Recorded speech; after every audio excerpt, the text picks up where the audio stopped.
Have you thought that perhaps Europe isn't doing much better economically and beyond? Yeah, I have. I'm well aware of the European economic challenges. I keep up with that. And, listen, we're all connected in the world economically to some degree. I mean, we're not all living as an island. If, there's problems in China, that affects everybody else. If there's problems in the United States, that has effects on everybody else. If Europe has problems, we're all buying and selling from each other, and we're all connected. So I am aware of that. But it's a different level of problem. When we're talking about beyond economics, we're not just talking about economics here. We're talking about society, the foundation of the country, and an attack on it in the case of the United States. So you might feel like you're fighting for your life in Europe, constitutionally.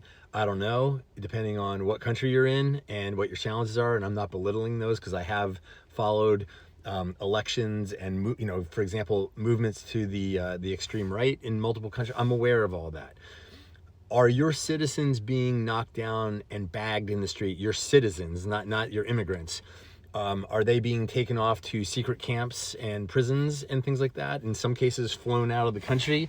Is that happening? Because then we can talk. But is your constitution, that is the foundation of your country, being ignored by your elected leaders? Is that happening? Okay, so if it's not happening, then maybe you can't relate to the current problems in the United States. I'm not saying you don't have your own problems, but do you have those level of problems? Because I'm not talking about money here. And I don't know if you just don't know these things, or you haven't been following the news here, or whatever. But yeah, there's a lot of things that are unprecedented happening, unprecedented in American history, since perhaps the foundation of the country.